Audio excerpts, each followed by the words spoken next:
It is currently April 30th, 2022. It's a Saturday and it's about 8 a.m.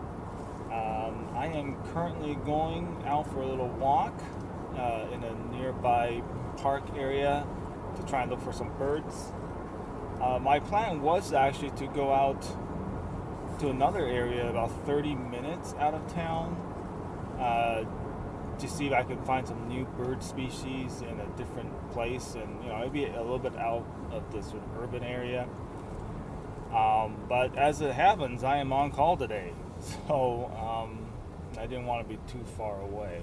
I was hoping to get out earlier in the morning, maybe more about 6 a.m. ish, because that's sort of sunrise time right now.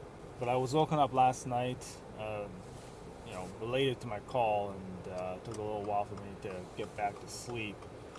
So I only just got up now. But I don't know, I hear a lot of birds, so hopefully I'll see some even at this time in the morning. Actually, my morning started off with a red-breasted grosbeak on my tree, so that's pretty good. I was looking on the Merlin app, and it looks like they are an uncommon bird species in this area, so that's cool. Started off the day with an uncommon bird species. Not that I haven't seen them before. I wish I came out a little bit earlier. This park is definitely pretty busy. A bunch of people here already, which is going to make it a little bit awkward to vlog. So I just saw a raptor of some kind fly across here and land in a tree over there. And I tried to find it using my binoculars, but I couldn't. You'd think that finding birds with binoculars would be easy, but it's hard. Even when you know where they are, once they're stationary, it's hard to find them. But anyway, it took off again and went further down that way because it was being mobbed by crows. Too bad. I wanted to know. It was either some kind of hawk or an owl.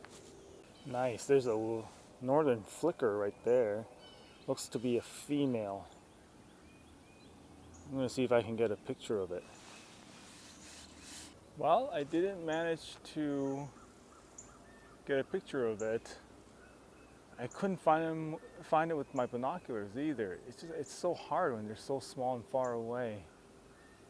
But I just heard some rapping on trees. So there's another woodpecker nearby. I'm hoping I can capture the audio. But of course it's now stopped. So I just downloaded this Merlin and Ebird app. They're both from the Cornell Institute of Ornithology.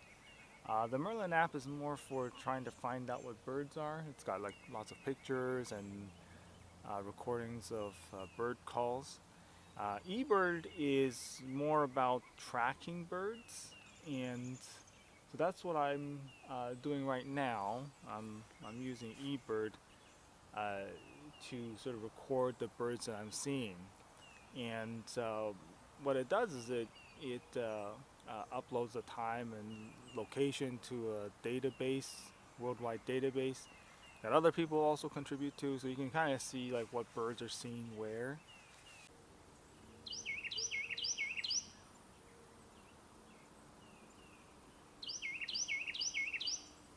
There's a Carolina wren right in front of me. It's right there. I'd say it's no more than about 5 to 10 meters from me. And despite this close distance, it was still hard to find with my camera.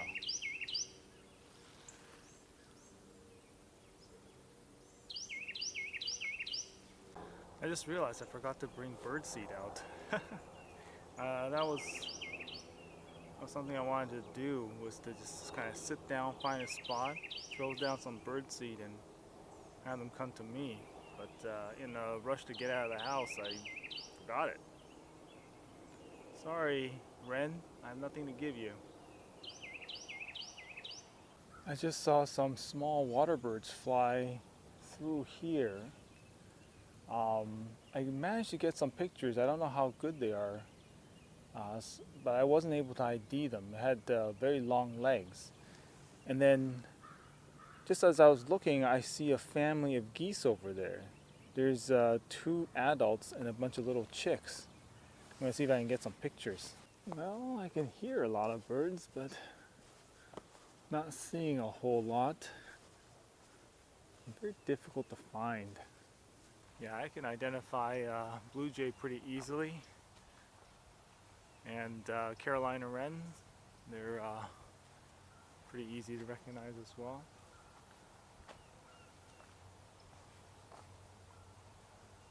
Still learning though. Lots of little chips and chirps that I'm not sure what they are. There's a singular male mallard that's floating along the river over there.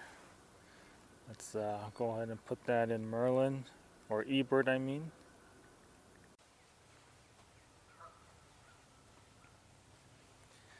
Alright, I think I'm going to head back. Nature's calling. And I'm not hearing a whole lot of singing, so I think I'm going to head on back. I heard a couple of loud twirl noises, but I couldn't find the bird. It was clearly very close to me, but couldn't find it. And then there was some kind of bird that flew along the river that made a ee noise. Ee. I could only catch a very quick glimpse with my binoculars, but I think that's also a new species for me. I'm not sure what that is. But anyway, I'm gonna head back on up. Alright, it's about 10:30 a.m. and I'm back home, and let's see how many birds we identified. We found 13 different birds. In other news, the squirrels have found our bird feeder, so that's going to be a problem. Alright, just a quick word about the equipment that I had with me. I brought my Sony Alpha 65 with the 55 to 300 millimeter. I did not bring my mirrorless, the A6400, and the reason is because I actually think that this lens works better with the SLR, SLT camera. That'll probably have to be a separate video. In other equipment, I brought my binoculars. Yeah, so if you've seen my previous videos, you'll know that my very first camera was a film camera. It was probably a Kodak from what I can remember. And that was followed by my very first digital camera, which was an Olympus. And then that was followed by a few Canon point and shoots. And then when I went to SLR, well, that was a Sony. And then my mirrorless was also a Sony. And so, you know, what's like the major brand that I have yet to have? No, not Pentax. I don't know that I would consider that a major brand. Nikon, of course. And well, it just so happens that I finally have some Nikon optics.